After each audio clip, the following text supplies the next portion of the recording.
Good evening and welcome to another edition of Nature's Way here on Waves 96.3 FM.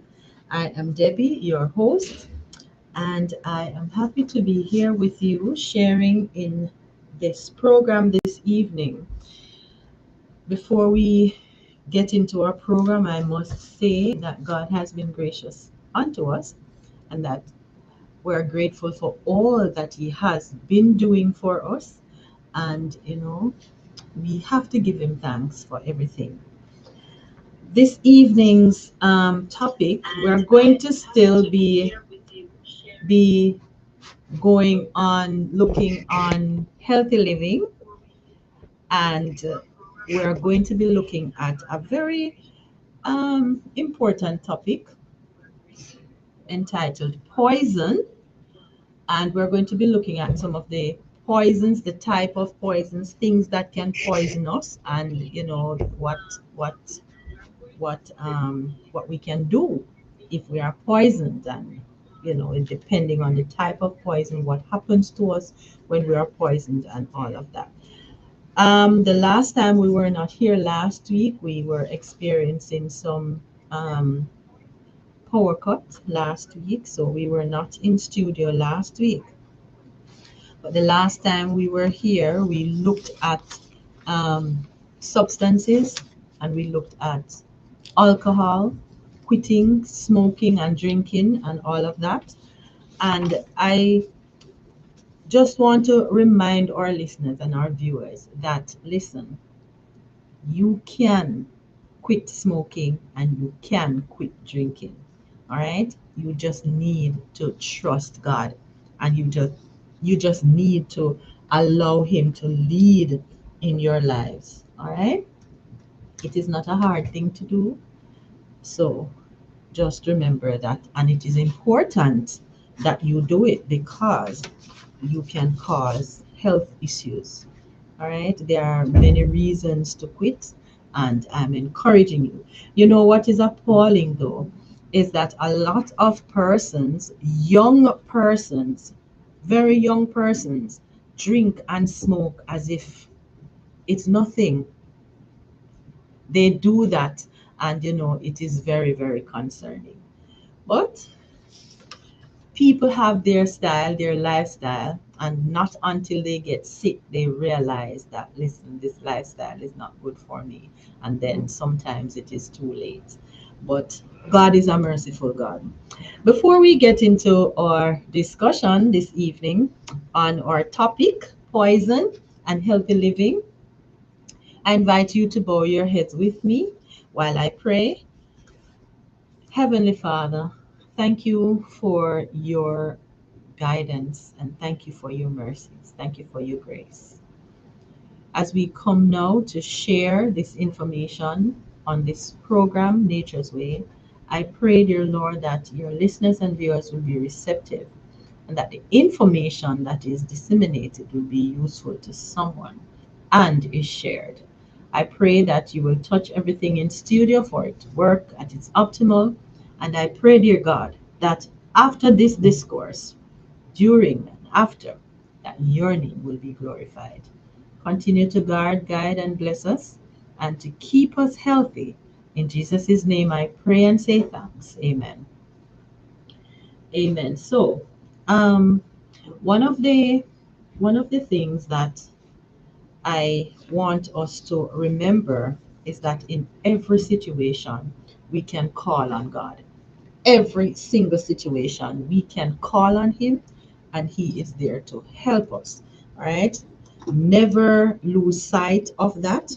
Never forget that He's merciful, and but we are not to take advantage of His mercy and His grace.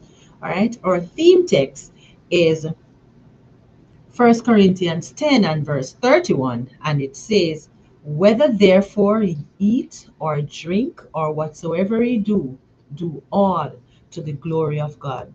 There are persons who believe that they can eat anything, do anything, and they feel as if they are still glorifying God, but they are not.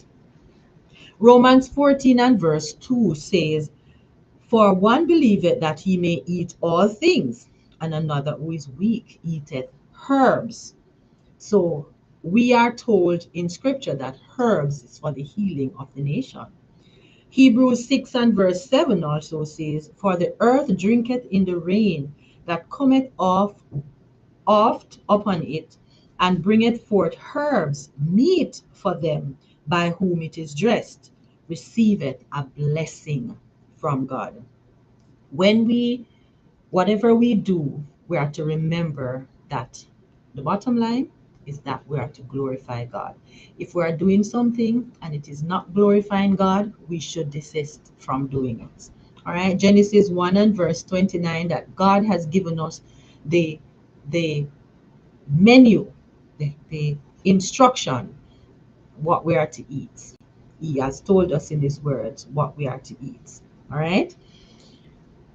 To start a healthy lifestyle, you have to focus on eating a balanced diet, which includes plenty of fruits, vegetables, and regular exercise. Getting enough sleep, staying hydrated by drinking water, managing stress, limiting processed foods and sugar, and considering factors like alcohol consumption and smoking cessation. Essentially, prioritize a nutritious diet by physical activity and mental wellness. And those are important. All right. So remember that once you want to start a healthy lifestyle, you first have to look at what is it that you are to eat. All right. So the key components of a healthy lifestyle is one is diet, one is physical activity, one is sleep, one is hydration and stress management. All right. And there are other important considerations. You are to eliminate the harmful substances from your body. All right, like the smoking and the drinking. You are to also maintain a healthy weight and make sure you check, make regular checks with your physician to ensure that you are healthy. So eat fruits and vegetables, a variety of fruits and vegetables, green leafy vegetables. Choose whole grains over refined carbohydrates. Limit or eliminate altogether the processed foods or refined carbohydrates and the added sugars and all of that. Make sure you include plant protein in your diet, and make sure that you opt for healthy fats. All right, instead of just eating anything and everything, make sure, because you need to make sure that you do your research, make sure you know what to eat, what gives you what, because if you are going to change your diet, if you are going to make that transition, it is important that you know where you can get all those nutrients, all those vitamins and minerals, what foods they are. In the grains, all the grains have all the nutrients that you need. Leafy greens have all the nutrients that you need. No wonder God tells us that our diet is to be of grains and nuts, all right, and fruits and so on. Later on, after sin, God added the vegetables, but the herbs, the vegetables are good for us because they heal us, right? Our food is to be our medicine, and our medicine is to be our food. Physical activity is very important, and a lot of us fall short in this area. Engage in regular exercise. And as I mentioned before, we need to aim for about 30 minutes, at least 30 minutes.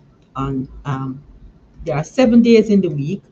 You may not exercise every day, but at least majority of the days in the week, 4 days, 3 to 4 days, it's good. 30 minutes of physical activity is good.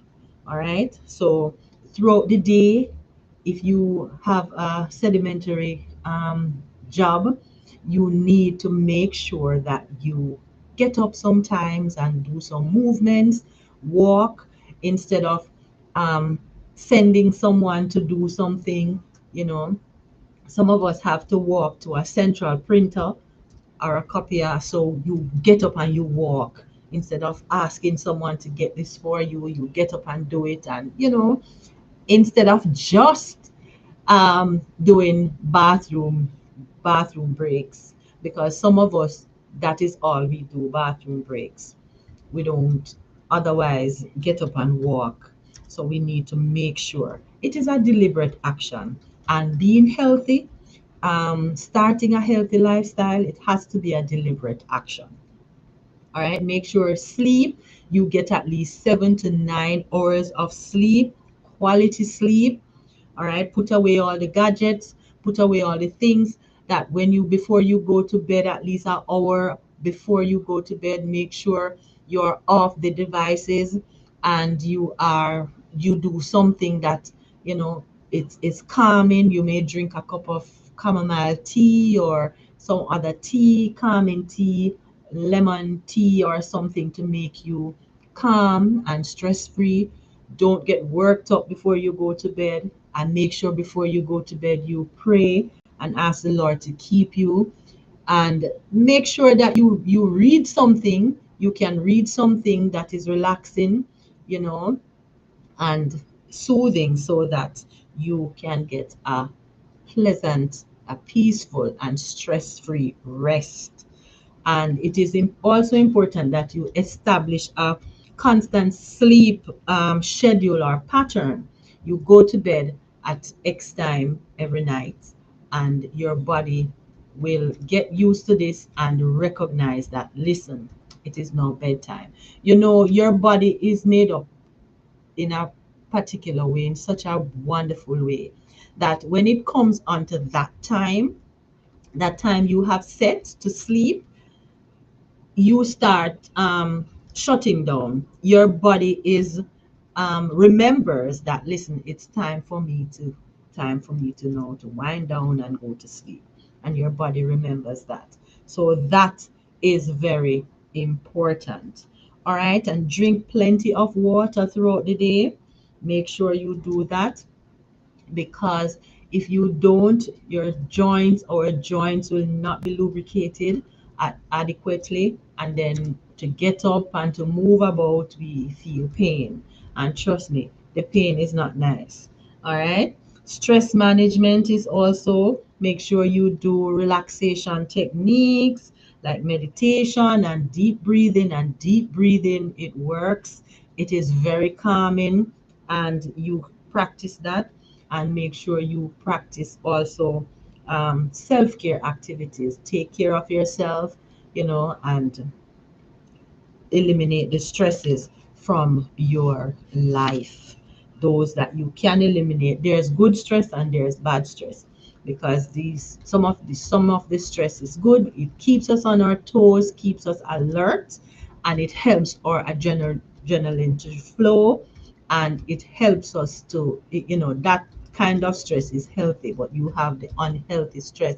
Some of us put stress on our bodies with what we eat as well, and that also is important. Which takes me to a very important topic. The other topic that we want to look at this evening is poisons, and we're going to be looking at what can poison us, what is poison, examples of poison, how poisons occur, and the signs and symptoms of poisoning, and what also can cause poisoning, all of these things. And we're going to be, of course, we are going to be looking at natural remedies, because that is what we do here at Nature's Way. But before we get into the nitty gritty of it, we want to know what is poison. Now, a poison is a substance that can harm or kill living organisms. Poisons can be found in many forms, including in drug animals and insects and so on. All right. There are some types of poison that they'll tell you will have a type of poison. and some are arsenic, yeah, arsenic compounds, carbon monoxide, hydrogen, um, cyanide, stryz, stryzine, ricin, and castabine. This is from a castabine derivative. This kind of poison, ricin, RICIN, and also E. coli, salmonella, and listeria. Um, there's a toxin that is found in some fish that is called saguan toxin, and this also is poisonous to the body. Now, how poisons occur? You can swallow, you can swallow a poison, of course, through eating and so on, or mistakenly swallow a poison, a toxic substance that cause harm to your body. You can inhale a toxic substance. It can be contact with the skin or eyes or the mucous membrane. And these are the ways that you can get poisoning, how the poison occur. You may be bitten, that would be coming in contact with the skin, or and there's a poisonous substance that can get into the eyes or the mucous membrane. And some of the signs and symptoms of poisoning include drowsiness or unconsciousness, difficulty breathing or stopped breathing at all, uncontrollable restlessness or agitation, and some persons even experience seizures. So it's a change in consciousness, it's a change in your body temperature, your heart rate. Some persons may experience pain depending on the type of poison as well. As I said, you can get poisons from insect bites and so on, and stings. So this comes with pain. Coughing and vomiting, some persons will also experience these symptoms and signs. Now, cleaning products can cause poisoning, plants, cosmetics, pesticides, paints, and solvents can also cause poisoning. And also, some insects can also cause poisoning. So you have bites and stings and so on that can from the insect. Now, a toxic reaction occurs when the body reacts to insect venom as if it were poison. So this is how the body reacts. Symptoms include nausea, vomiting, fever, weakness, and lightheadedness. All right, from bites and stings. Some persons experience that. All right, another way you can get um, poisoning is through, and we may not do this here in Jamaica, but eating of insects can be one of the reasons. And you know, this is a popular a popular thing now out there, where because we are being told by the World Economic Forum that um, there there's going to come maybe up to 2050 where persons are going to be eating insects. I just wanted to listen to something before we go further, and so that you can hear what is happening if you don't, understand what is happening in the world. I just want you to listen to this clip for a while.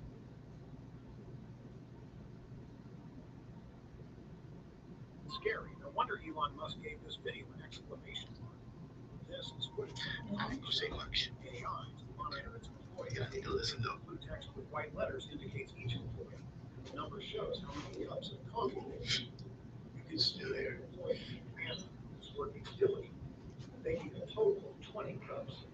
Meanwhile, Olga is hiding in the corner, slacking off, and has only made 3 cups.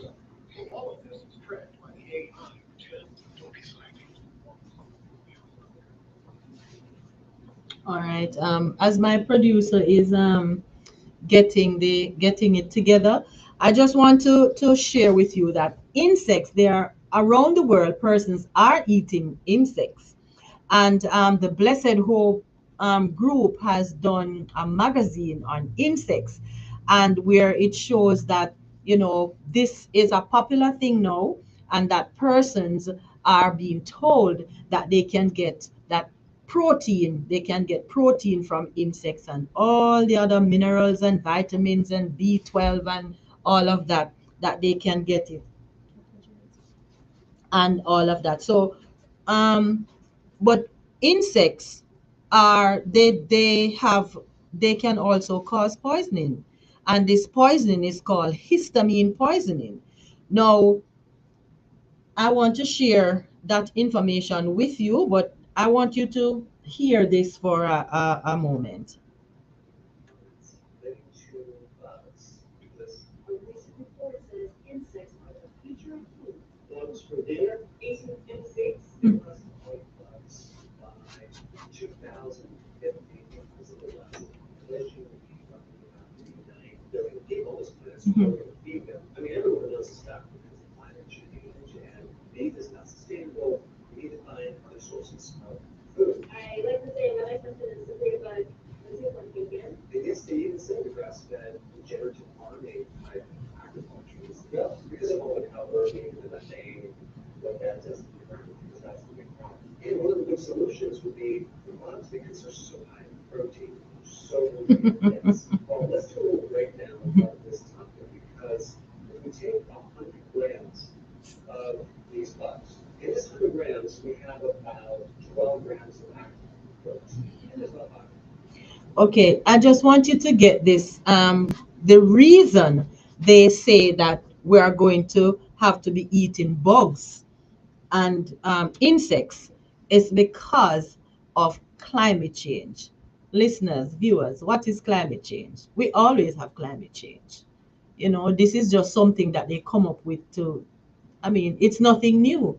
Of course, the climate changes in Jamaica, every country, you have the seasons: autumn, spring, summer. That is climate change. So this is nothing new. What they're coming up with now is that because of this thing that is called climate change, they know we have to, it is going to affect, according to the leader of the World Economic Forum, Mr. Klaus Schwab. He said that this thing is going to affect um, the food that we eat.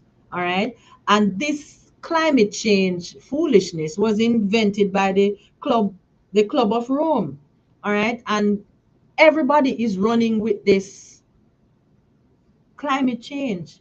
And it is not even something that you need to really pay attention to because they are saying, because this is happening, and because of the cows and the cattle and all these animals, and the methane that is being emitted from these animals, all of these things coupled with our lifestyle and what we do is causing climate change.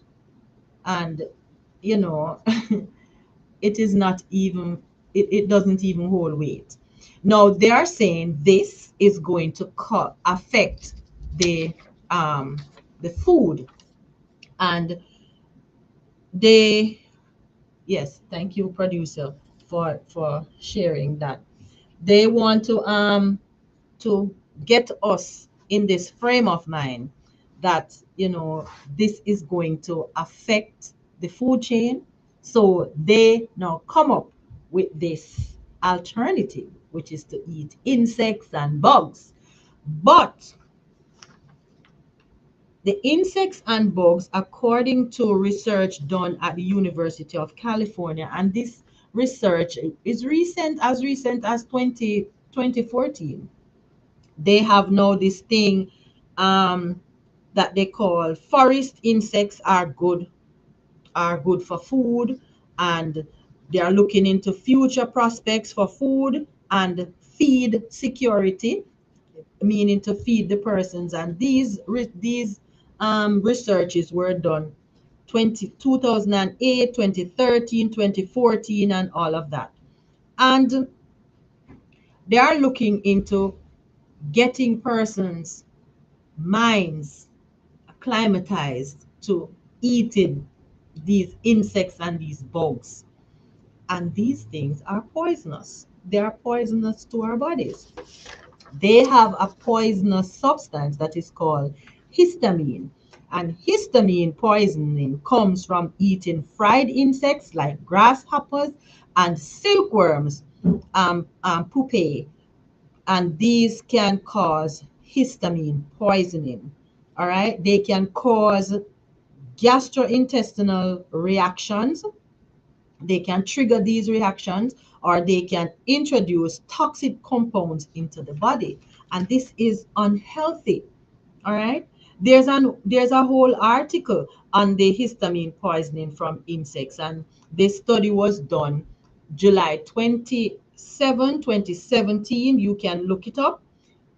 Just look at, just look for histamine poisoning from insects. You can go and do these research and look.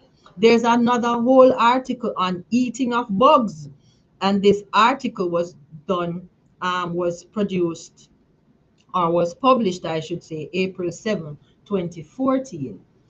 And you know they are telling us these things. They wanted to find an issue that they could use to unite the world, and this is the issue that have been used everywhere around the world. You go, you hear everybody, it's on the lips of everybody: climate change. And then Mr. Klaus Schwab is telling you what this climate change will affect. It will affect the way we live, the way we eat. And so there has to be, they now have to come up with the solutions. And one of the solutions that they come up with is eating of insects and eating of bugs too, because they are saying by the year 2050, all persons should be eating bugs, because this is now the more economical and the easiest way, instead of um, damaging the environment, to eat these things so that we can get, and they are filled with proteins and minerals. So this is what they are saying that we're to eat. But God has given us a diet. God has given us a diet. Are you going to choose man's diet over God's diet? Now, God has told us in his word that we are to eat the the herbs, right? And he has given us the grains and the nuts and all of these things to eat. And I don't think this will so affect those persons who don't eat meat. You know, in my opinion, I don't think this will affect the persons who don't eat meat, because you won't have a taste, you don't wouldn't have a taste for it anyway, and you can get your protein that your body needs from the grains and nuts and whole grains and nuts and all these vegetables that we and fruits that we eat. And God is the one who made our body, and he told us what to put in it, right? He has given us a manual. And just as we always use this analogy with the motor car, you are not going to put water where in the gas tank, because it will not work. All right. And this is why we have so many diseases, and we are coming up with all these poisons and toxins in our bodies, that we have to, some persons have to go on a detoxing regime, like all the time, because of the things that they put in their bodies. And what we are doing, if we have to keep doing this all the time, you know what is happening? We are damaging, weakening our immune system. I agree that we have the environmental factors as well. You inhale some of these toxins and substances, some of these cleaning products that we use cause us to, build up toxins in our bodies and all of that. And we need to detox, yes, occasionally. But some persons, they eat the things on a daily basis that are not to be eaten, and then you cause these diseases on yourselves. Now, insects contain substances called insect toxins, which are sensitized or accumulated from the substrate. Now, these substances are toxic and harmful to the body. They are capable of triggering gastrointestinal reactions or causing the introduction of toxic compounds in the body, otherwise called poison. All right. So now we are going to be looking at. So my advice to us is for those persons who are meat eaters now, please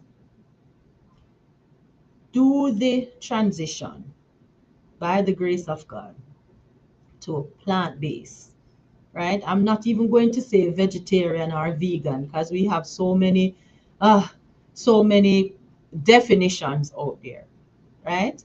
And persons call themselves vegan. Now, vegan has become a religion for some groups.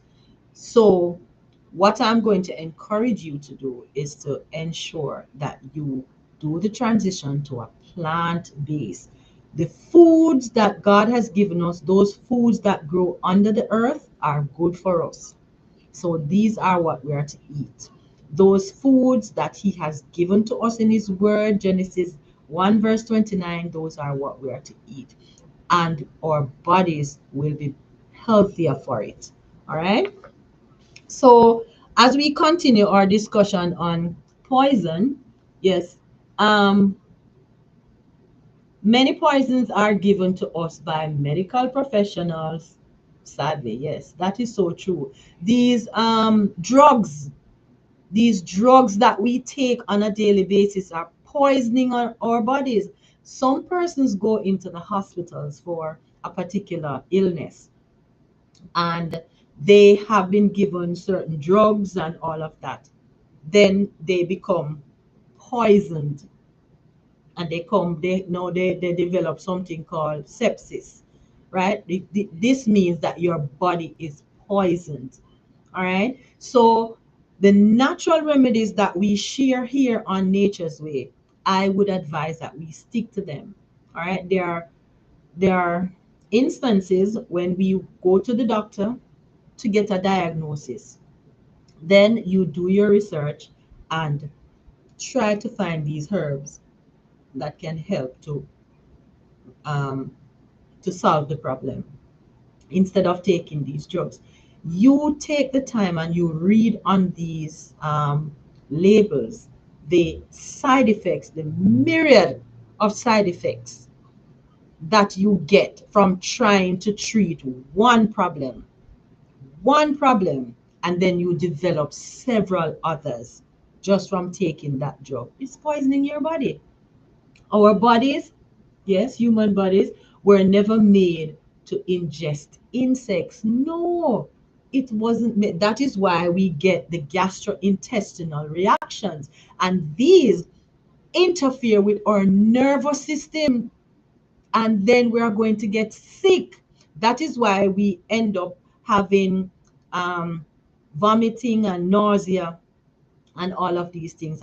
We develop a fever. You also develop all of these things, a headache. You get a headache, you get lightheaded, then your temperature starts fluctuating, you start having pain, you start getting changes in your consciousness, because our bodies were not made to ingest these things. All right. And there are a lot of other things that our bodies were not made to ingest, those drugs that are poisoning us. All right, so let us take it home now, where we can get insect bites. All right, and there are some powerful antidotes for insect bites and stings and so on. I'm going to share these with you off the bat. If you want, I can go slowly and you can write them down, and you can take these with you, and you can use them if you at any time, if you get any bites or any stings.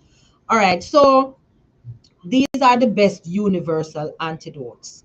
and it is good to keep them on hand, right? And you can carry them with you if you are going out for a weekend, if you're going to spend time in it, because anything can happen. So don't leave home without them. All right. So charcoal is one of the best antidotes. Now, there are 80 different harmful substances which charcoal can neutralize. It can stop cold, 29 of the 30 leading poisons. It just stops them cold. All right. It can handle many infections.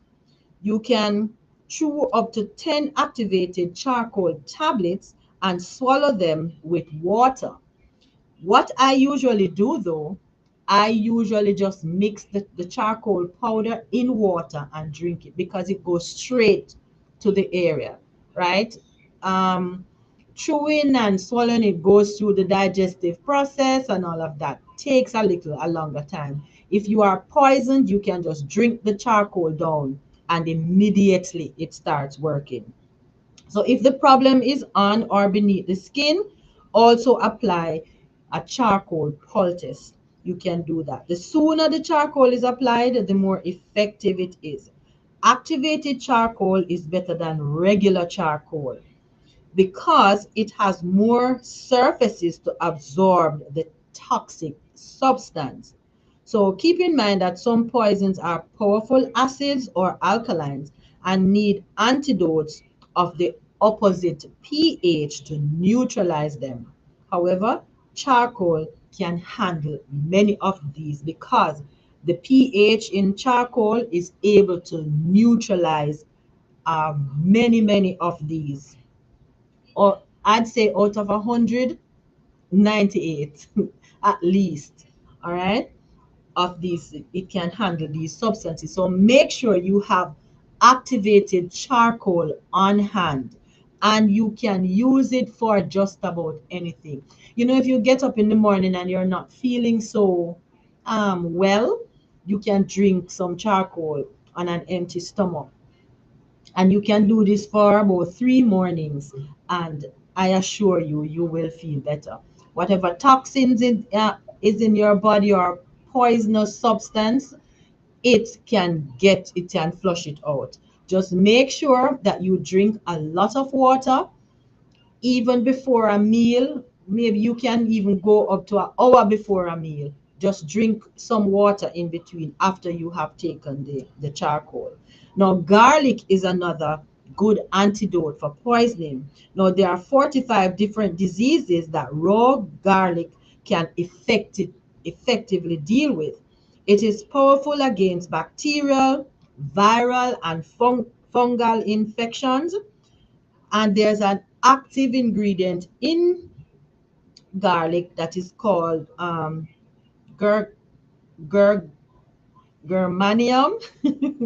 Germanium, and garlic has a far higher content of germanium than any other plant or food.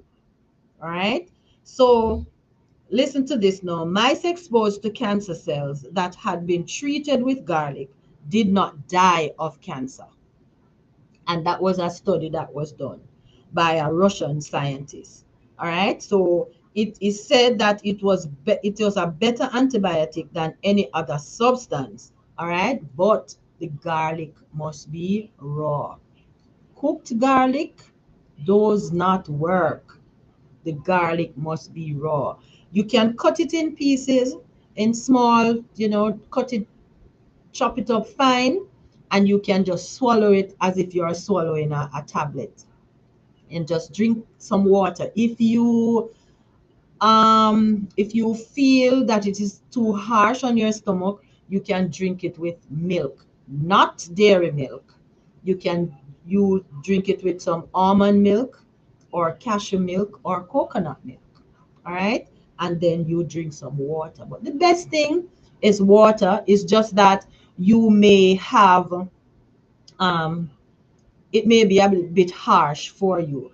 You can also, for those who take honey, you can also put it in a tablespoon with some honey, and you can just swallow it. Like, just take a tablespoon of it with some honey, and then you drink some water. Vitamin C is also a good antidote. This amazing substance helps your white blood cells powerfully fight all kinds of toxic bacterial, viral, and fungal substances. The, there's a study that was done at the Linus Pauling Institute of Science and Medicine in Palo Alto, California. And they have been researching the benefits of this vitamin for decades. Now, it is used in the treatment of cardiovascular disease, cancer, HIV, infections, fevers, cataracts, skin problems, and hundreds of other things. It destroys free radicals and is an antihistamine. It also functions as a cell cement to hold your body together. So get in your vitamin C's. And what do you get vitamin C's from? Um, you get vitamin C from your citrus fruits. Quick and easy. All right.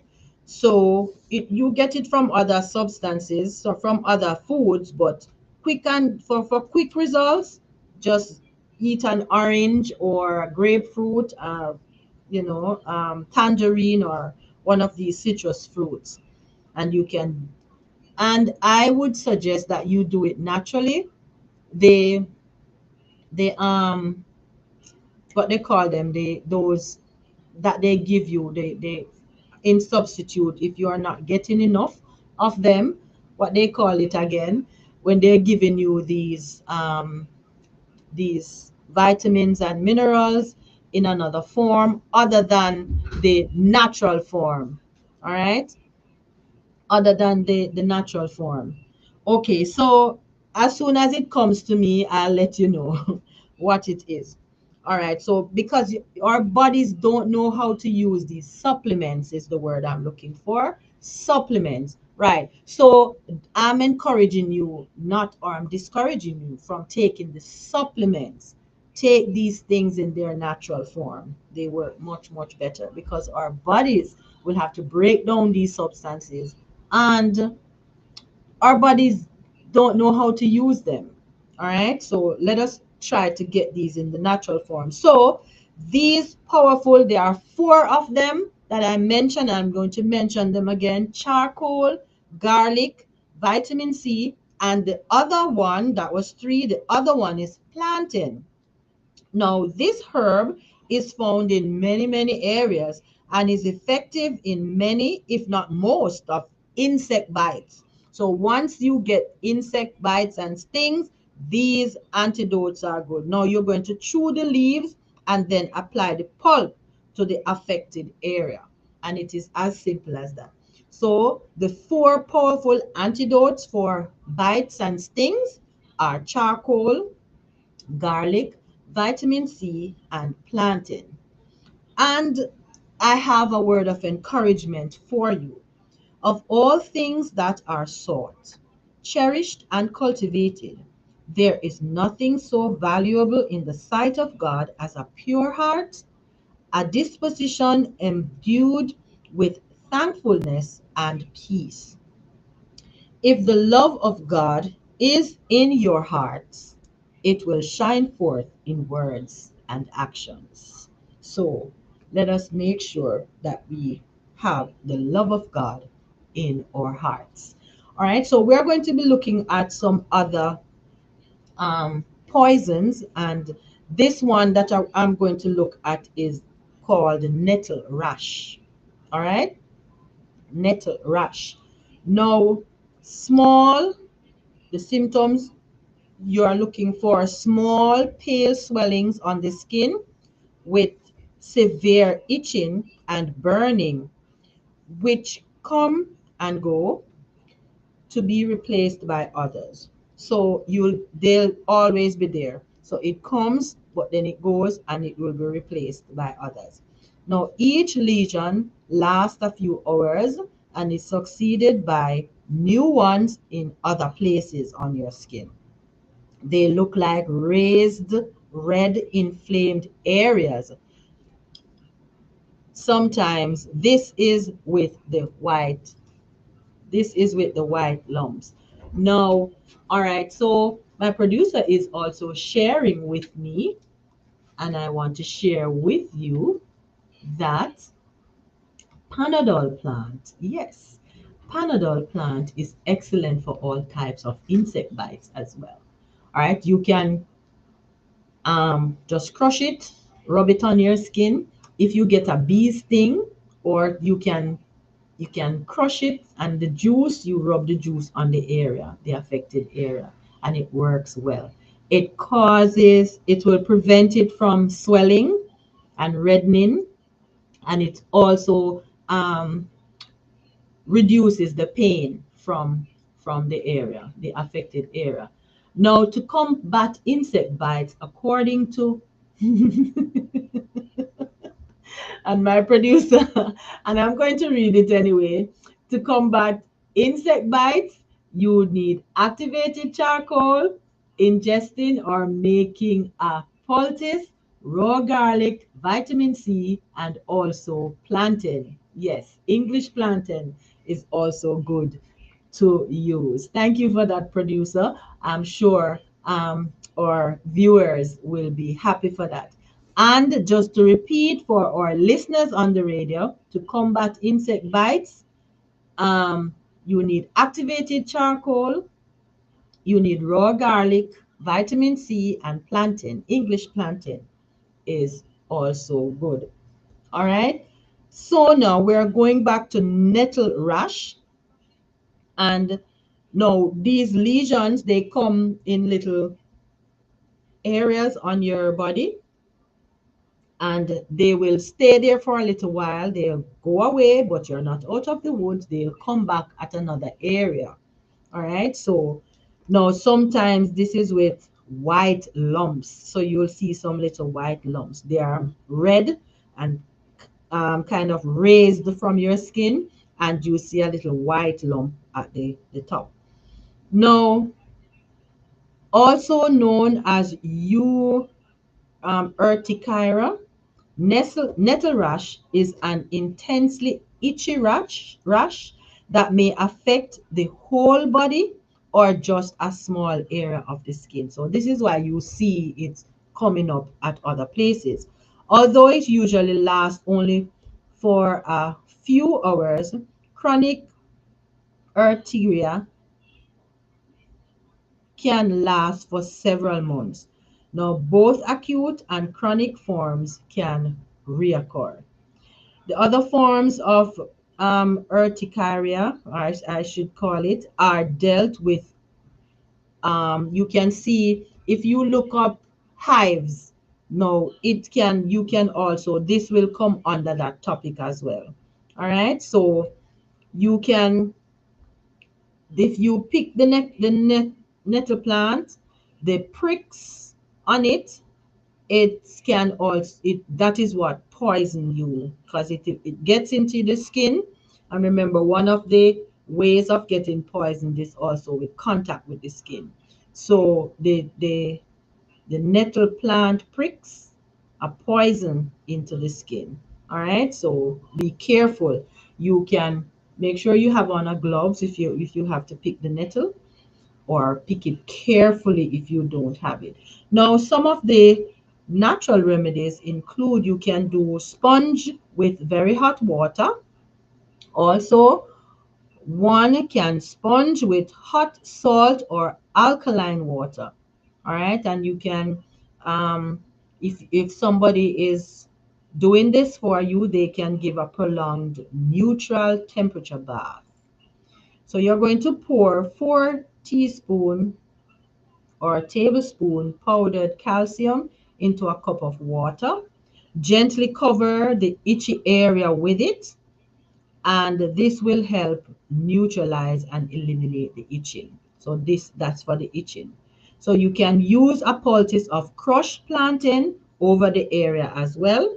This, as we said earlier, this is a very good antidote.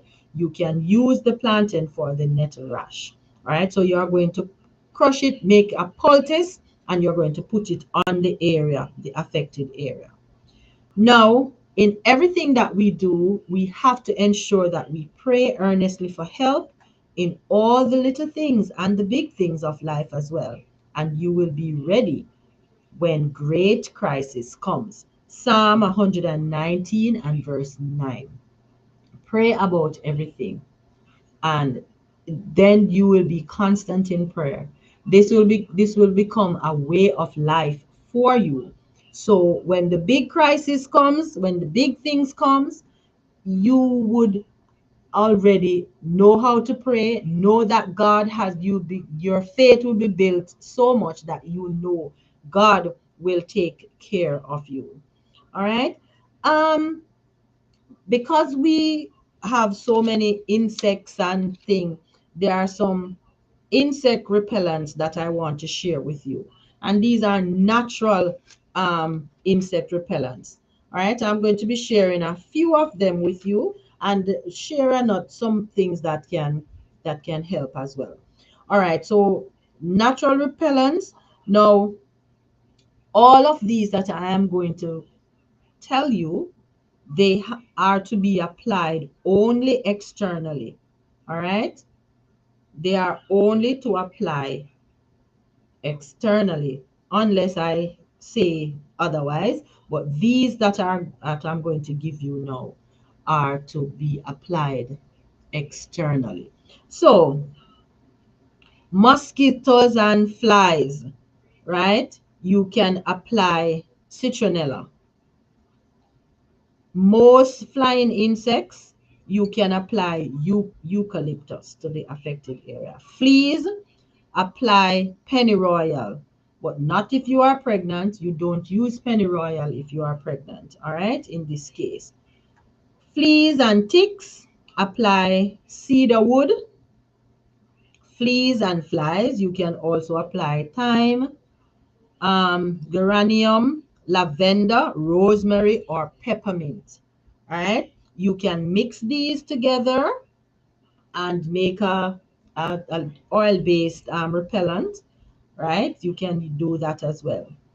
Now, you can rub basil on your skin, and this can also eliminate. So you're going to do this maybe with a carrier oil, maybe coconut oil or lavender oil, or castor oil as well, olive oil. You can use these, and just to rub it on your skin. So thick wood, and there's a thing called mosquito plant that you can use. You can also apply for it. That is pennyroyal, but in some areas it is called fleabane, it is called tickweed, or it is called mosquito plant. And this has been used for thousands of years as an insect repellent, and it is the very best flea repellent as well. So you can spray it on your animal as well. Now, for other insects, you can use mountain mint, and it is said to be even more effective than pennyroyal. All right, so citronella. Citronella smells like lemon and has been used for years to drive off insects. It is also the active ingredient in several non-DEET products which you can apply.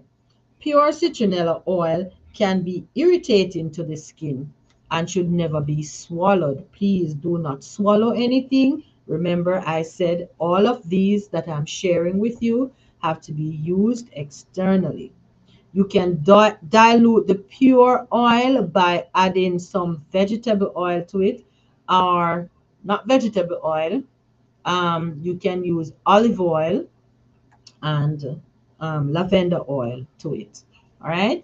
So citrus essential oils can also be used. Any type of citrus or other plant which smells like citrus, these repel insects. And that some persons use the orange peel to repel insects as well. You can crush lemon thyme, and this has about 62% of DEET's repellency. So you can use the citrus leaves, and you can also crush these and apply to the area or to your skin to repel insects. Dilute citrus essential oils by applying to the skin before you apply it to the skin. So you can dilute it with another oil because sometimes they can be harsh on the skin. If you have skin problems, just remember to dilute these oils because they can be harsh.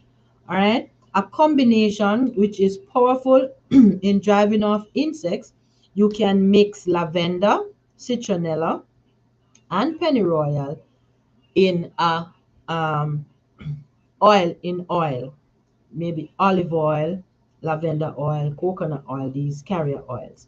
Then you can apply it. Never swallow essential oils, and do not use pennyroyal again if you are pregnant. Oil of cedar wood is effective against moths, flies, and mosquitoes. All right. You can also use sprigs of mint leaves. These will repel flies and fleas. You can hang sprigs of mint about your doorway and put them anywhere that you see the flies gather. You can use that, and that's a natural way of getting rid of the flies. Make a strong tea of chamomile flowers and let it stand until it is cold. Then strain off the herb and sponge the solution over the exposed areas of your body, allowing the liquid to dry on your skin. No insects will touch you. Fortunately, chamomile has a very pleasant odor. So it is not the odor that will repel them, but there's some substance in the chamomile that will repel them. All right. So there are quassia. You can also use a strong solution of sassafras sprinkled or sprayed around the house, keeps flies away. Chips of sassafras placed in bowls of fresh fruit will eliminate nuts and flies. So you can have your fruit out on the table, and this will eliminate them. All right. As a flea repellent, fill a pad of pillow of winter savory and place it in the sleeping quarters of the family pet. Now, this is for flea. This repellent formula is used in other parts of the world with good success. So you can use this. Now, to fumigate a room to eliminate all insects, place a tablespoon of cayenne in a bottle, like in a little bottle lid. Place it over a sterner or candle type food warmer, lighting the underneath candle to heat the lid. Allow the pepper to fume or to smoke a little. Close the room and repeat this if necessary. Rodent repellent. Rats hate peppermint. Close all but one exit in a house or a cellar or in a barn. Place peppermint oil on clothes and the rats will rush out. Rat catchers, they would use this with great success, except that they would place a large bag at the only exit and the rats would run into it and be caught in it. So this is a good way to get rid of rodent. This is a good rodent repellent. All right. It is now 5 p.m. and you are tuned in to Nature's Way here on Waves 96.3 FM. We have been talking about healthy living. We have been talking about the things that we eat. We have been talking about poisons and the poisonous substances and how these poisons can affect us. And we have also looked so far on some of the antidotes that we can use. Just to name them again: charcoal, garlic, vitamin C, and plantain. Also, these are powerful repellents that we can use for if we get bites and stings. And also we just looked at some natural repellents, and just to name a few: cedar wood, thyme, lavender, rosemary or peppermint, mountain mint, citronella, pennyroyal. And again, a word of caution: do not use pennyroyal if you are pregnant. Oil of cedar wood, sprigs of mint leaves, these will help to repel flies and fleas.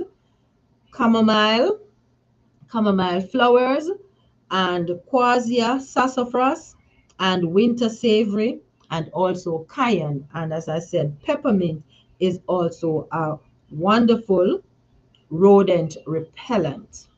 Now, you are safe only as, in perfect submission and obedience, you connect yourselves with Christ. The yoke is easy, for Christ carries the weight. As you lift the burden of the cross, it will become light, and the cross is to you a pledge of eternal life. All right? That's my word of encouragement to you. Now, we're going to be looking at insect bites and the symptoms and the causes and some natural remedies. Further in detail, we're going to be looking at this, and we're going to be looking at how we can um, treat with these things, and maybe some other help help tips that you can use to treat with it. All right, so for insect bite, the symptom for insect bite is usually redness and maybe slight swelling, possibly some itching as well. And one of the things right off the bat, as my producer mentioned earlier, is Panadol plant. Now, Panadol plant has been tested and proven. You get a bite from a bee, and you have the Panadol plant, you just crush the leaves, that juice from the leaf, you put on the area. It eliminates swelling, redness, and um, itching. All right, so you can use that.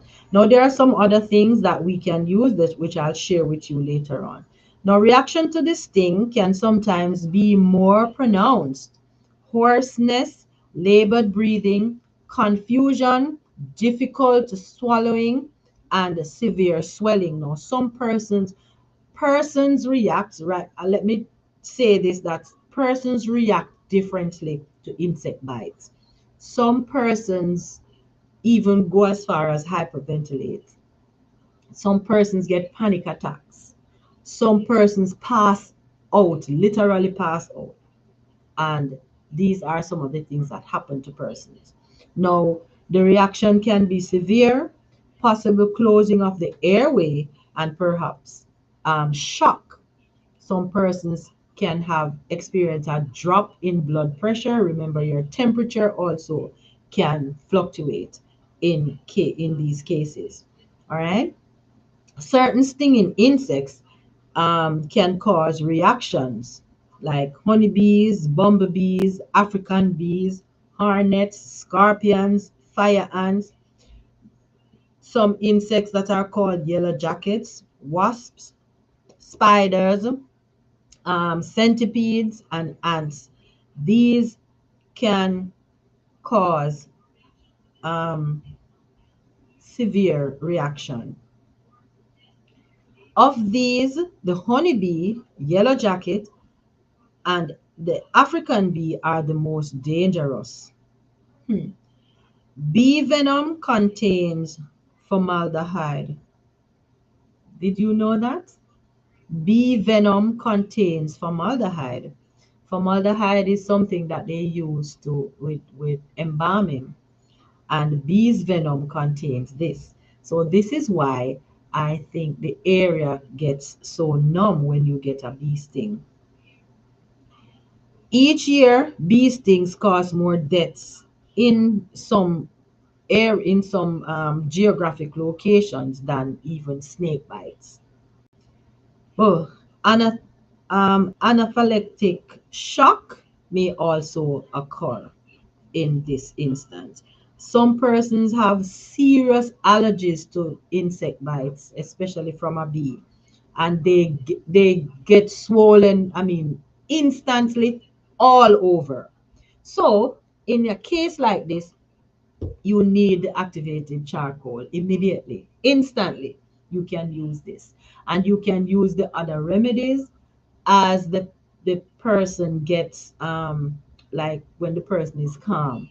But instantly you can use the activated charcoal for this. Now, some natural remedies, you what you can do, the first thing you can do is to pull out the stinger, if any, that is if any remains. All right, so it must be pulled out immediately, for it keeps pulsating venom into the skin if it is not pulled out immediately. Avoid removing the stinger with your fingers. You can use a knife, like a knife blade, to scrape it out, or you can avoid squeezing in more poison, because when you use your fingers, you may be squeezing in more of the poison. All right, and you don't want to do that. Do not scratch the area. Although it provides some relief to the area, it can lead to a secondary infection. Instead, quickly apply a natural remedy to reduce the itching, and you can use the charcoal, the Panadol plant for that.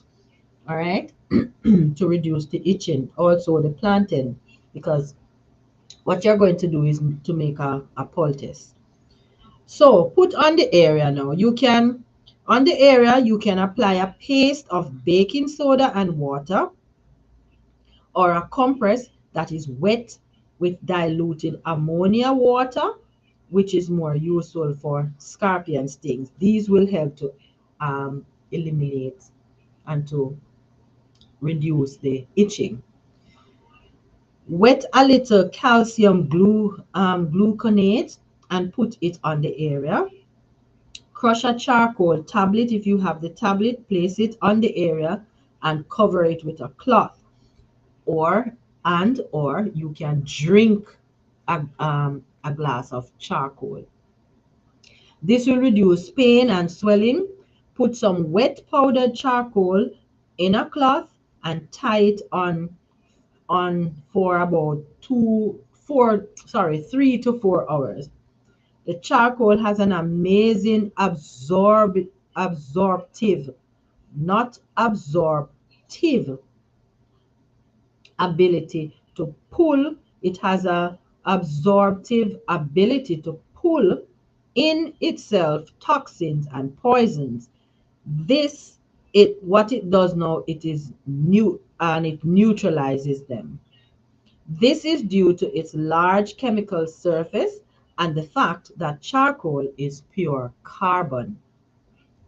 The carbon molecules are eager to unite with other substances, so this is why it does it so quickly, right? So if you put charcoal in a bottle, say you have a storage bottle of water and you put charcoal in it, what the charcoal does is pull those other chemicals to itself.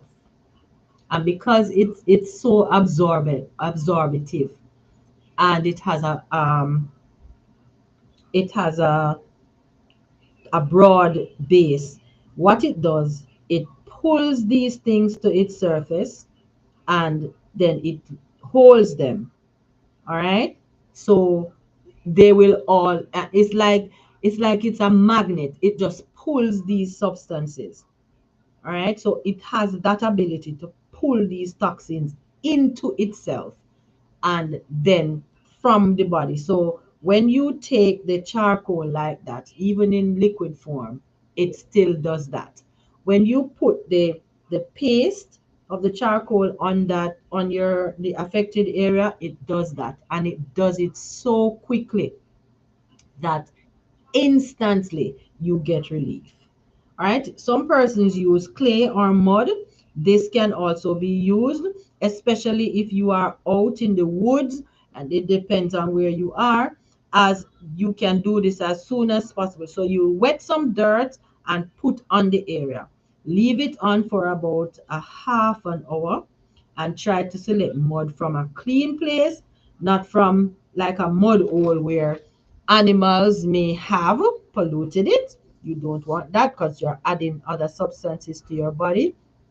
If pain persists, apply the charcoal. So the plantain, this is one of the best herbs for bug bites and first with most herbalists for the for this problem. Because it is a common weed, it is frequently available. It grows where the ground is damp, heavy and shaded. And what you're going to do is rub um, the freshly picked herb on the area. So you just pick it and rub it on the area. Or you can add a quarter cup of dried plantain leaves to a quart of boiled water. Cover and steep for 20 to 30 minutes. Now, you may not have that time, and as I said, the charcoal works very quickly. You are going to soak the bitten limb in cooled tea, and this is after you have applied those other fast working remedies. So you are going to soak the limb in the air in that cooled tea for 10 to 15 minutes, and you are going to do this 3 to 4 times a day. After pulling out this sting, put a little honey on the area or put on some grated onion. And what you can do, this help to draw out swelling and it also reduces pain. Chamomile and St. John's wort are two other useful herbs for insect stings and bites.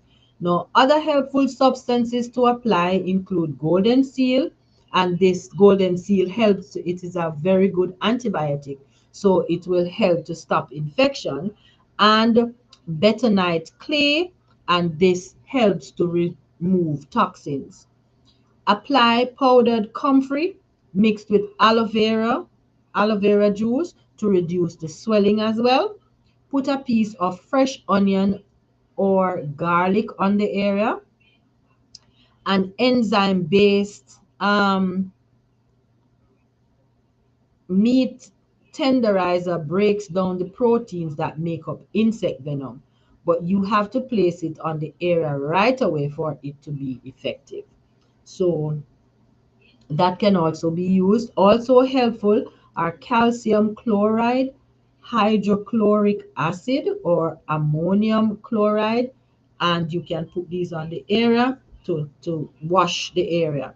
Apply a poultice of white oak bark and leaves, comfrey, and also slippery elm. Other herbs you can place on the wound include agrimony, yerba santa, and lobelia. And you can make a tea and apply to the area. Make a tea with these herbs. Parsley can also be used. Parsley alleviates insect bites. Mash the plant and use it as a poultice. Lavender is an antiseptic, a wound healer, and in compresses, it reduces inflammation from the bite.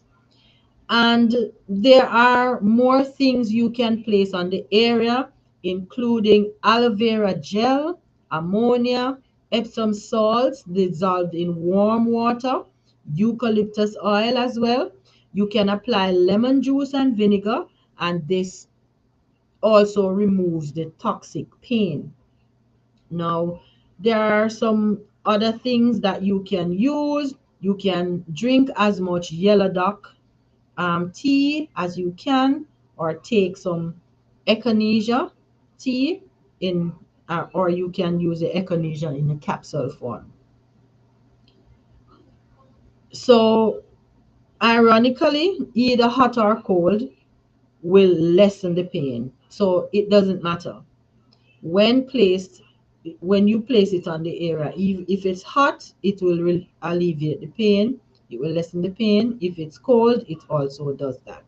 Heat eases the stress because it neutralizes a chemical which causes inflammation. And what the cold does, the cold also reduces inflammation. So you have blood flow. A lengthy hot tub will help relieve abdominal pain, but often develops after, which often develops after a bite.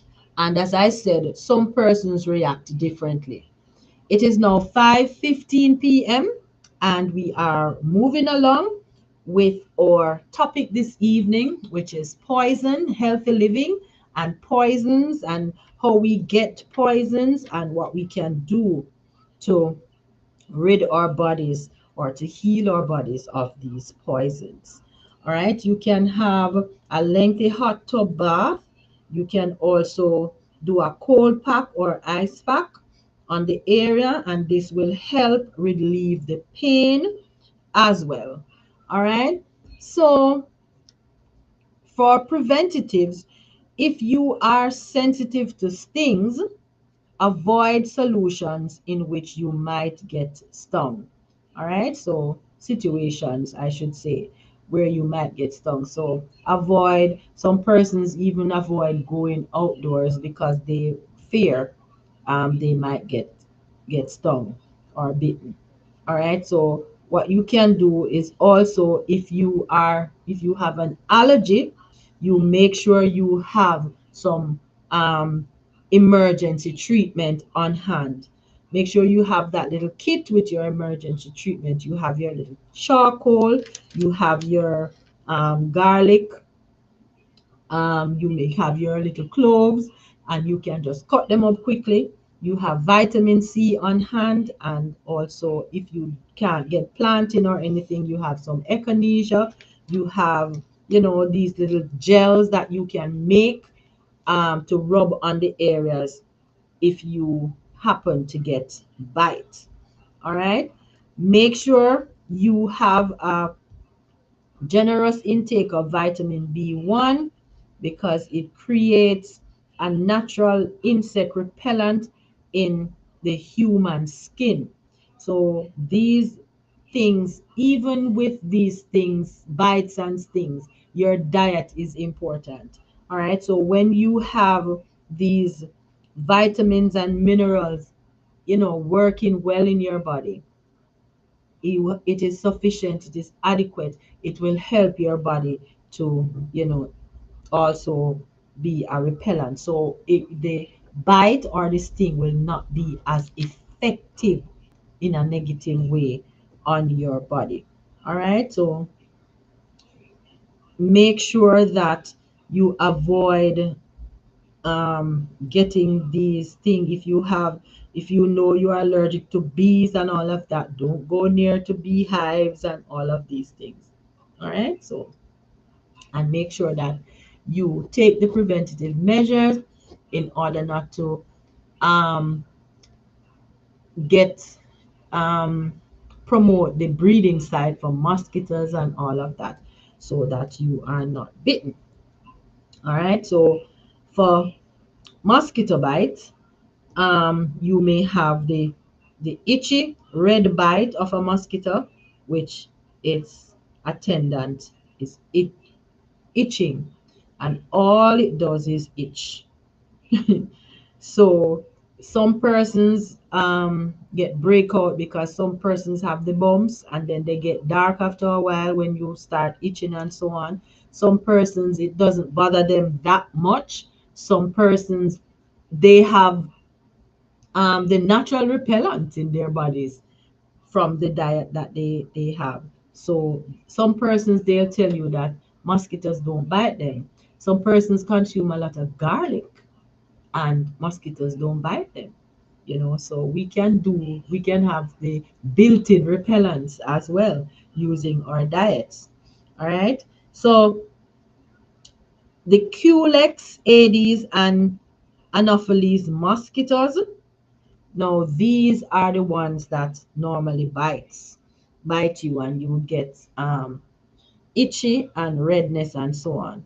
Now, to relieve the itching, you can rub the area with raw garlic or fresh lemon juice, and you repeat it as often as possible Rub with damp salt or vitamin C powder on the area as well. You can cover the bite with Epsom salts dissolved in warm water, eucalyptus oil, aloe vera gel, lemon juice, or vinegar. You can apply a poultice to crushed plantain leaves. All right. And you can use that to alleviate the itching from mosquito bites. Okay. Now, to prevent mosquito from biting, um, or to prevent mosquitoes or biting fly bites, eat lots of raw garlic. As I said, some persons eat the garlic a lot and they have a built-in repellent. All right, so make sure you have vitamin B complex, Brewer's yeast in the diet as well. And you make sure you have your generous intake of zinc, avoid sugar and white flour in all its forms. All right. You can also wear body covering garments if you know you are going to be out in the area where there are a lot of mosquitoes and so you can do that. All right. And as I said, one of the built-in repellent is garlic, a lot of raw garlic, and the mosquitoes will stay away. Like persons, I think the mosquitoes don't like the smell of garlic. So that is a very good repellent for those mosquitoes. So praise God for all his blessings, and you will have more to praise him for. How many are the dangers he has protected you from? We strive for happiness, but rarely find it. Only in God can we find genuine, lasting peace of heart. Psalm 66, 8 to 9. Only in God we can really find that genuine, lasting peace. So if you're looking for peace, find God. All right. Now, bee and wasp stings, um you have just been painfully bitten by a bee or a wasp. The the bite is painful. Instantly you start feeling pain. And as I said, there are some persons who are allergic to bee bites or stings. And when this happens, you have a little problem. So persons react differently to insect bites. All right. So persons may have a terrible reaction while some persons have a mild reaction. All right. All right. So Um, there are hundreds of bees, but only one makes honey. Unfortunately, all of them can give us painful stings, all of them. But we still value our little honeybee. To make a pound of honey, bees travel for 13,000 miles or about four times the distance across their geographical area. Now, wasps help man by eating many harmful insects. They do more good than harm. Hornets and yellow jackets are among the several kinds of wasps, and but they do bite.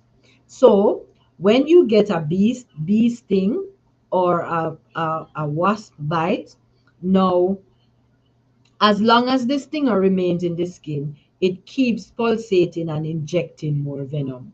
So, what you need to do is first gently remove the stinger. And remember, I said before, do not use your fingers to remove it because when you squeeze it, you are squeezing out more venom in the area.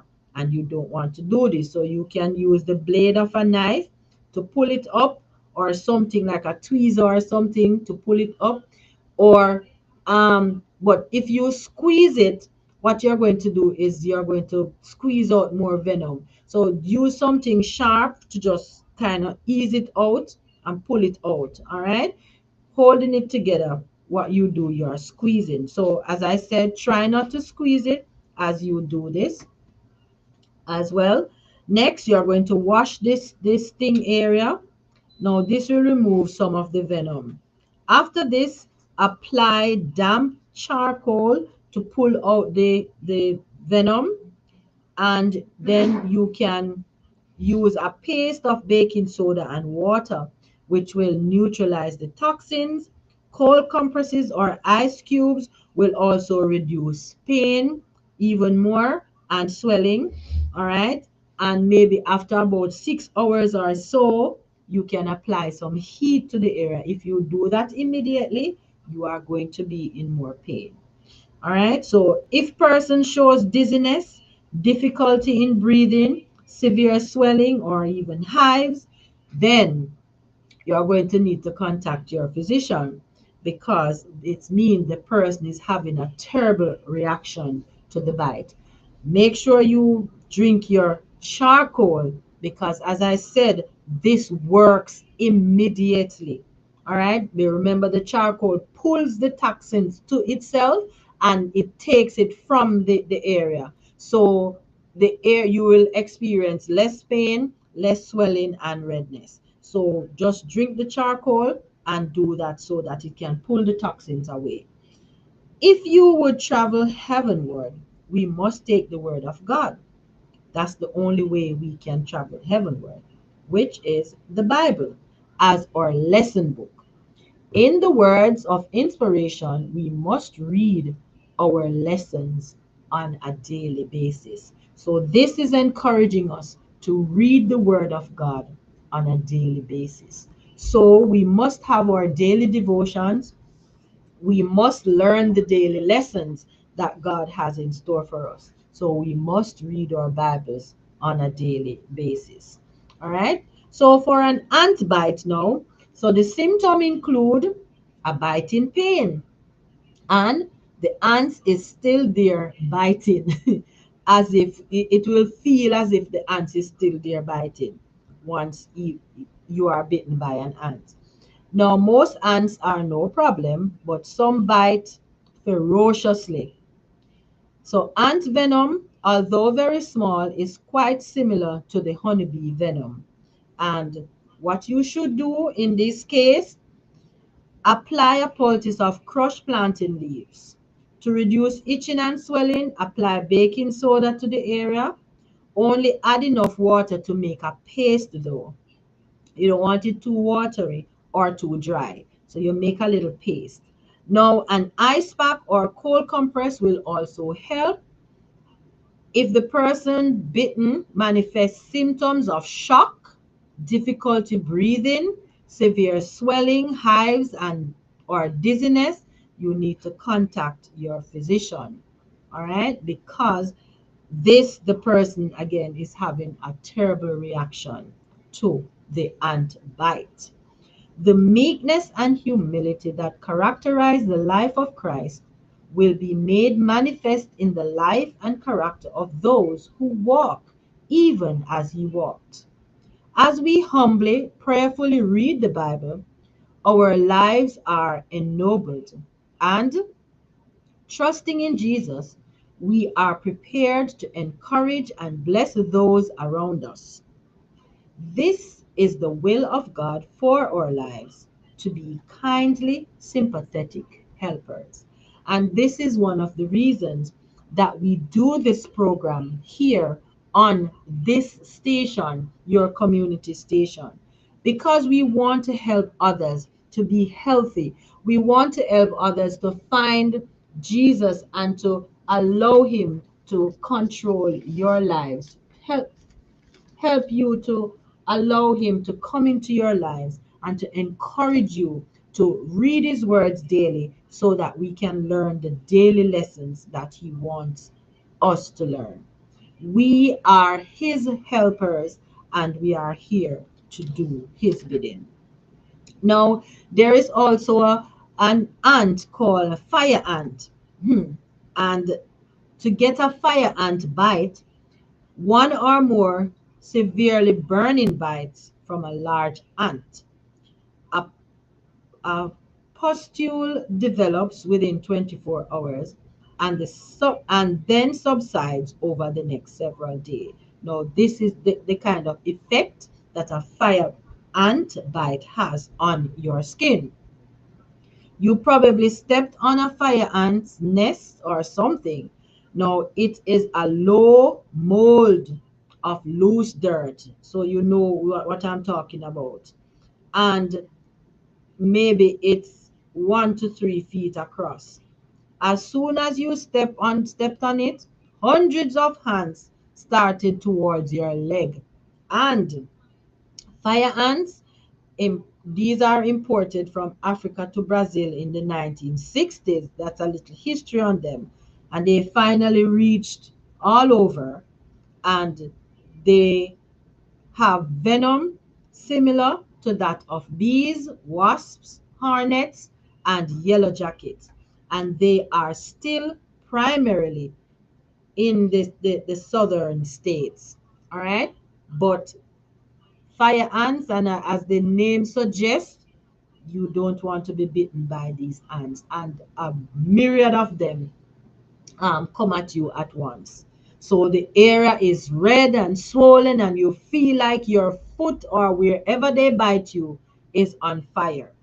So if the bitten part is an extremity, put it in very hot water for about 30 minutes, as hot as you can bear it for about 30 minutes.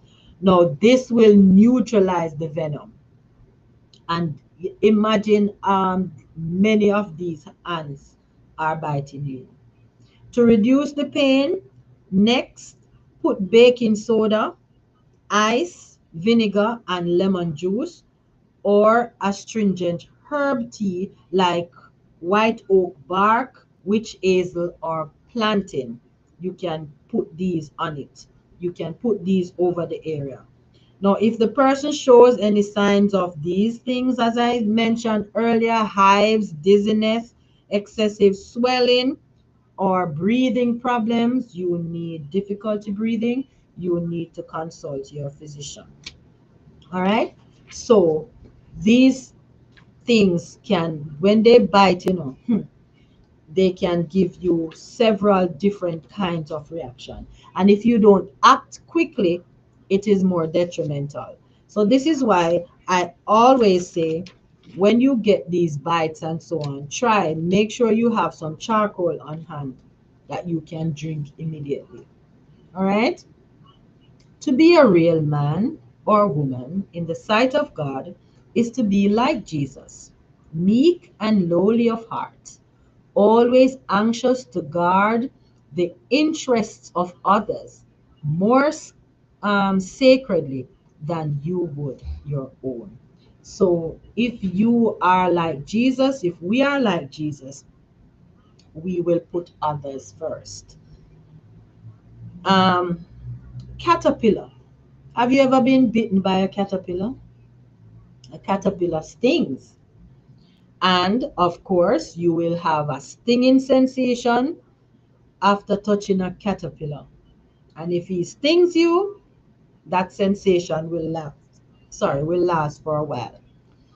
A caterpillar is a worm-like creature, which is the second stage in the life cycle of butterflies and moths. Now, many caterpillars can be handled, but some cause problems. When in doubt, leave them out. Leave them all, because you don't know which is which. All right. So some children love to take these caterpillars up and have them crawl on their hands and all of that. Growing up, I never liked insects. I don't like them now, and I don't think I'll ever like them. All right. So I don't want them that close to me. So some natural remedies you can use is, the stings come from the hairs on the caterpillar, which become slightly embedded in the skin. Now, gently place a sticky tape, such as a scotch tape, over the injured area, then carefully lift it up. This will extract the hairs. Then apply crushed plantain leaves to the area. And then you put your poultice on it to eliminate the itching, and the poultice with your plantain you can put on it. Also your baking powder, baking soda poultice you can put on it. Remember, now you're not going to put too much water. You apply the water as needed, a drop of water, then you mix and you keep mixing until it becomes paste, like a paste, and you put it on the area. All right. True happiness is to be found not in self indulgence and self pleasing, but in learning of Christ. Those who trust to their own wisdom and follow their own way go complaining at every step, because the burden which selfishness binds, it binds up them, is so heavy. All right, so we have to make sure we're not selfish, because the burden of selfishness, it binds you up and it is very heavy. Now we're going to be look at a centipede bite. So a painful bite caused by touching or handling a centipede, which causes swelling of the lymph glands, sometimes generally subside within 48 hours. Now, centipedes look like caterpillars, but they have very long legs. The first pair of legs are used for fighting, not walking. They are called poison claws because a gland in the centipede's head fills these claws with poison. Fortunately, they travel about at night and are primarily found in the tropics. So we have quite a few of them here. And I remember somebody who was bitten by centipede, and all over, and the areas got dark, and and it wasn't treated, so the person got sick. And we have to be careful that we don't come in contact with these things so that they can bite us. Now, what you're going to do for your natural remedies is you're going to immediately apply a charcoal compress to help draw out the poison. Um, a cool compress or ice cube can be applied for pain relief immediately.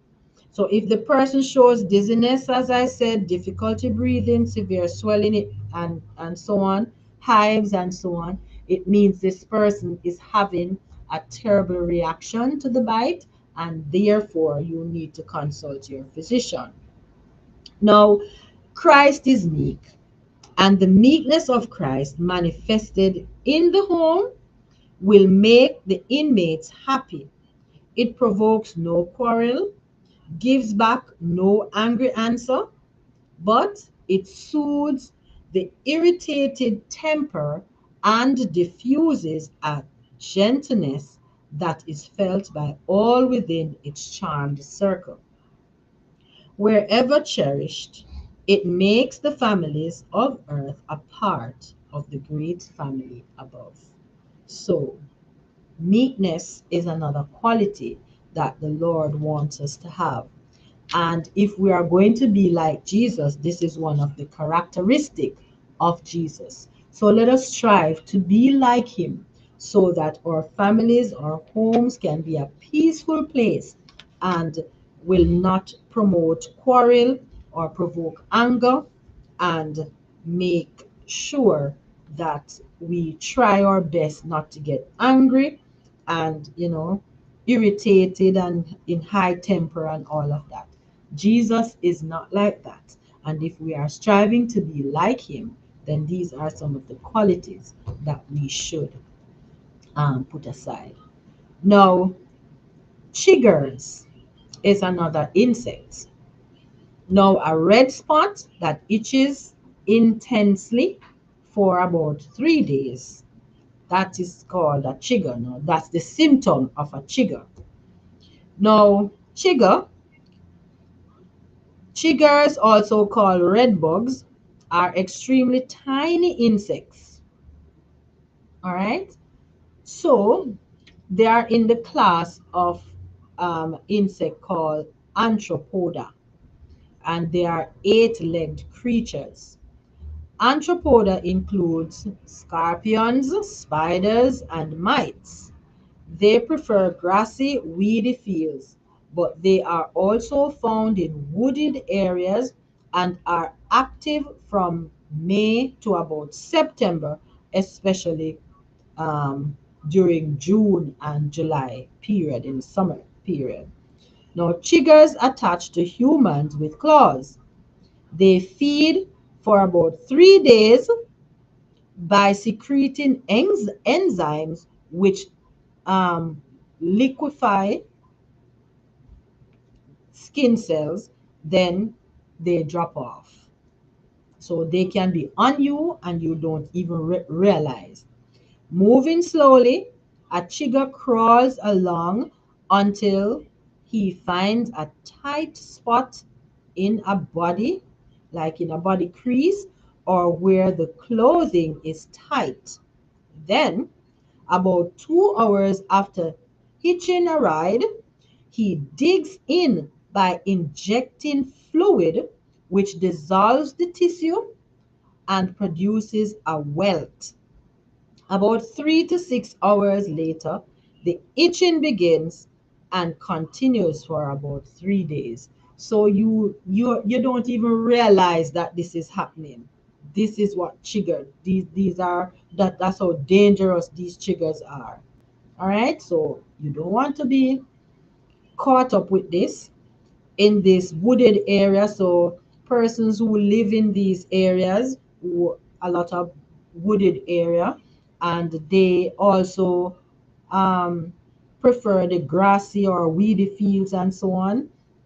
We have to make sure that we don't come in contact with these insects.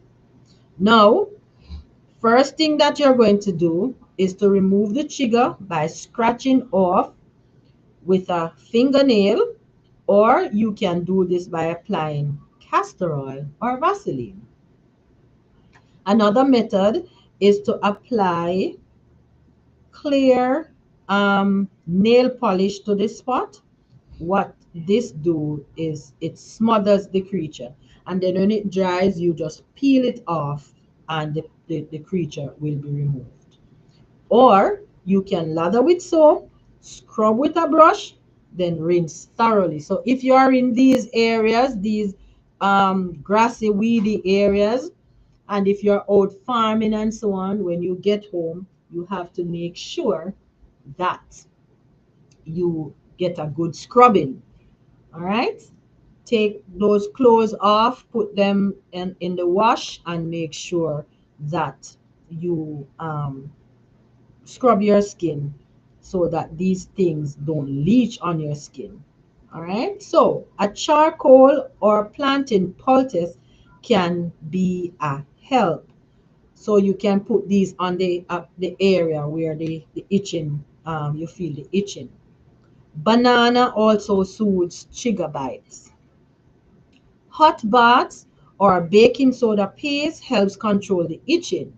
Now, if you have too many trigger bites, you need to get into a bathtub with cornstarch sprinkled on it, and then you can, use these remedies that are suggested for mosquito bites as well on it. And for the mosquito bite, you can use the raw garlic, the lemon juice. You can do this too for the trigger bites. Epsom salt. You can use the eucalyptus oil, aloe vera gel, lemon juice, or vinegar on the area. All right. And that will help to soothe the trigger bites.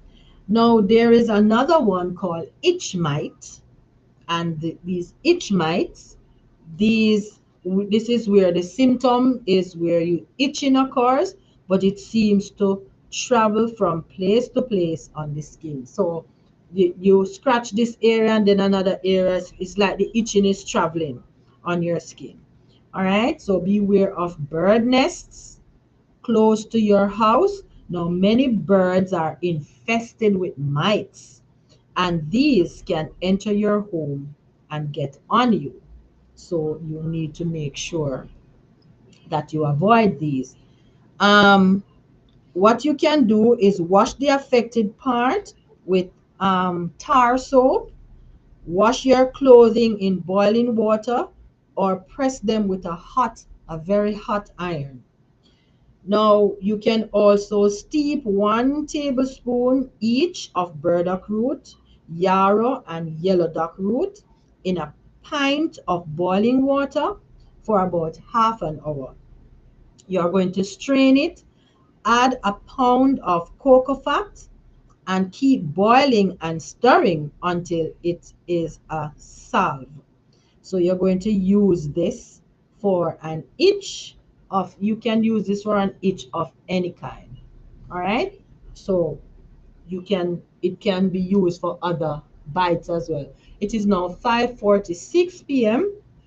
and you are tuned into the Nature's Way program here on Wave 96.3 FM, and I trust that the information so far has been useful to you. All right, so sometimes we get these itches and we don't even know what bit us. And sometimes it's these triggers or these itch mites and so on. Sometimes you know where you get the bite from. Sometimes you don't know. But the symptoms for all of these is first itching. Some is itching or this biting feeling. And when this happens, what we need to do is to treat with it immediately. All right. Some persons react differently, as I said. Some persons react terribly to these things. They start to getting fever. They get panic attacks. They have difficulty breathing and all of that. Now, this you can make sure that when you get a bite, try to keep level headed and use the remedies. And remember, I gave you those antidotes for bites and stings, and these are the things that you need to have on hand: the charcoal, the garlic, vitamin C, and plantain. And there are much more that I mentioned that you can use. All right, but charcoal is one of the best remedies for for all the bites. And you can use this, you can use it both externally, topically, or internally. All right, another one is lice. And did you know that lice also they bite you, and they what they do, the symptom is itching of the skin, often on the head. So we get lice in the head. So they on your trunk or in your pubic area. Now lice eggs can be seen on one's hair. There are these little white things. Now the person will feel like he is overheated or has a slight fever from these lice bites. Now, there are three types of lice which infect people: the head louse, the body louse, and the crab louse. Now, crab lice, also called crabs, are spread by sexual contact. Lice can be spread by hanging coats, scarves, and caps together, or using someone else's comb or their brush, etc. They live on the clothing, especially in the seams. They travel to the skin once a day for, for a meal, then back onto the clothing again. Then lice live about 30 days, and the female lays about 10 eggs a day. Now, the tiny eggs, or nits as they call them, are laid at the base of a hair shaft. And as the hair grows, the nits are carried upward and they can be seen. They look like tiny black or rusted colored spots at or near the base of the hair. They can be found on the chest, beard, and eyelashes. So these are where you find the lice. So no drugs are needed to eradicate lice. Instead, use one or more of these methods that I am going to give to you. Now you're going to heat combs and brushes and to about 151 degrees Fahrenheit for 5 to 10 minutes. Soak for an hour in about 2% Lysol solution, or freeze them for about 30 minutes. So you can heat the combs and brushes, or you can soak for an hour in a Lysol solution, or you can freeze them for 30 minutes. Any of these three methods. Now, launder clothing and bedding in hot water. So this will kill them.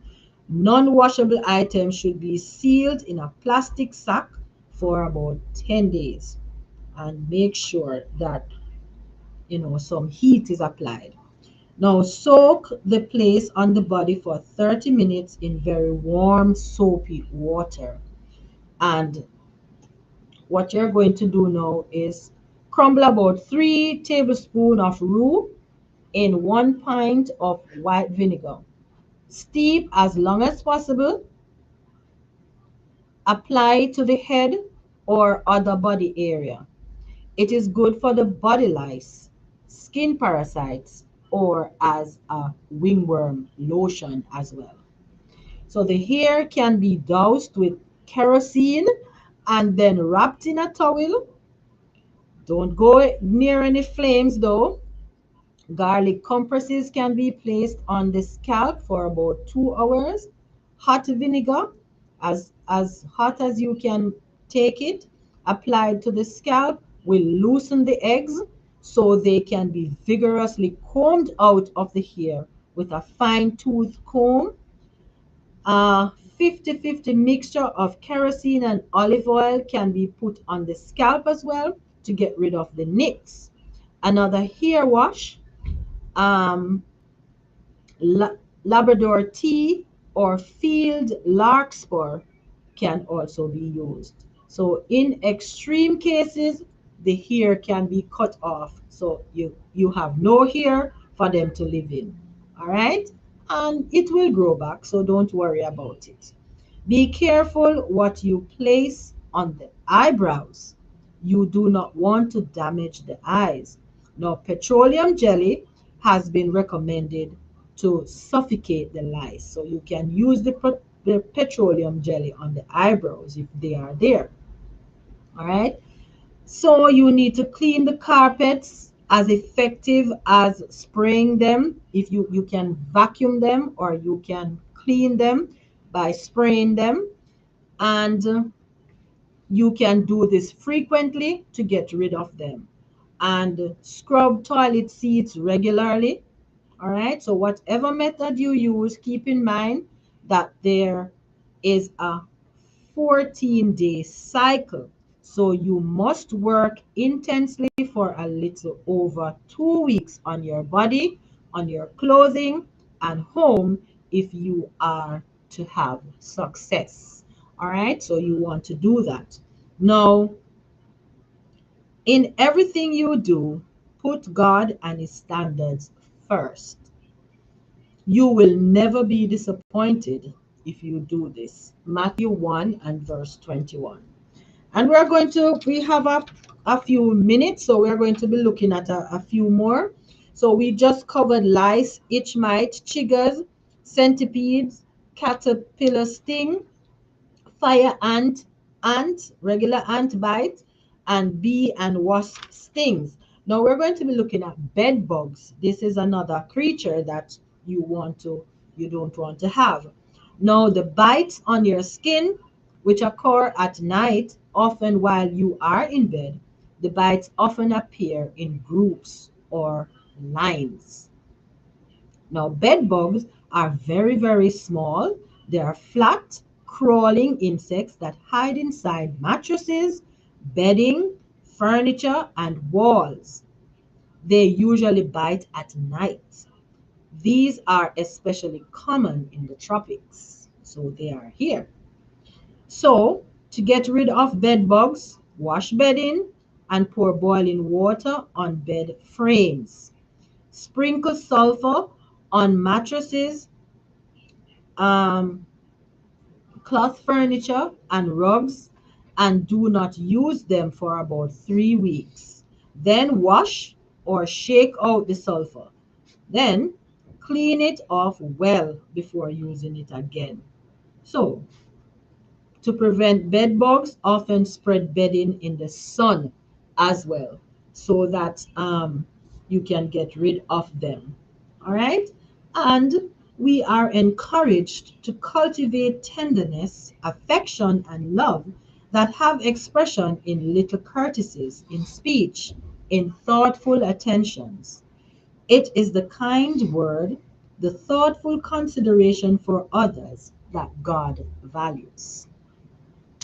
And I'm just going to do one more since we have a little more time, and this is tick bites. Now, tick, or we say in Jamaica, ticks. All right, so tick bites. You have found a tick on your body, unfortunately. Although the bite of most ticks are usually harmless, while drawing blood, they can inject disease causing bacteria. The mouth of a tick has a sharp probe with backward pointing barbs. After initially digging in, it injects bacteria as it feeds on your blood.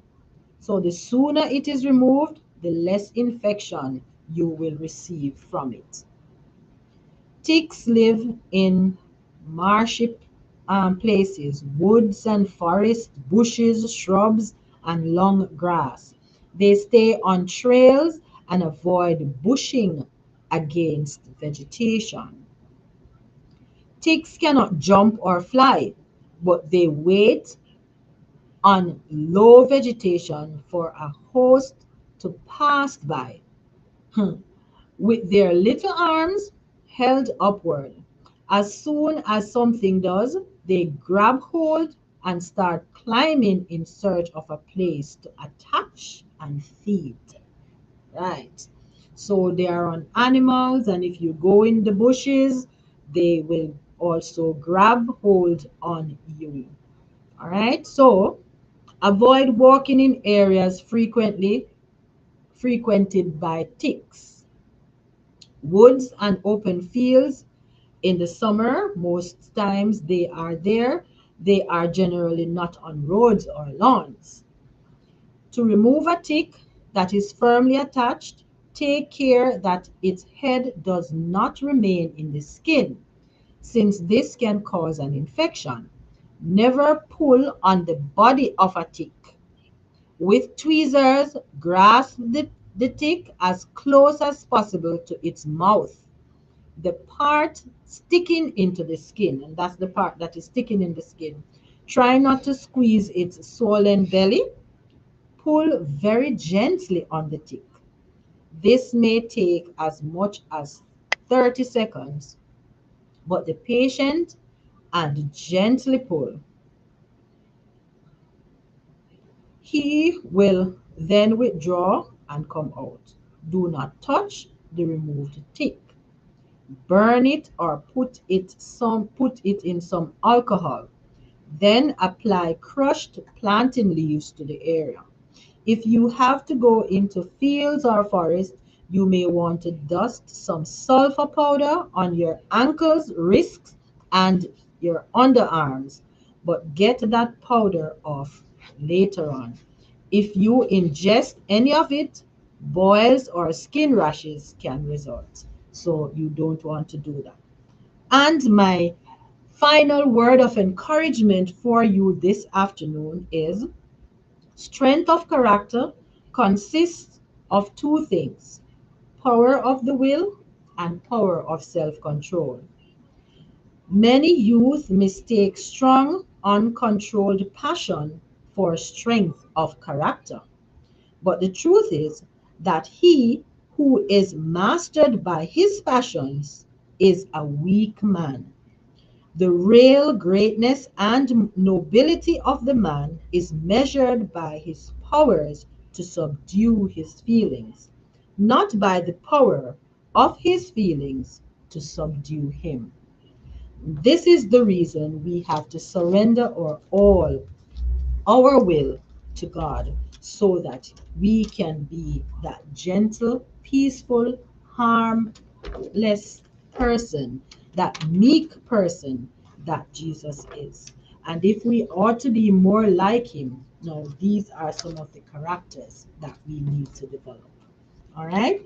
This is all I have time for this evening on Nature's Way. And I am happy that you stayed with us.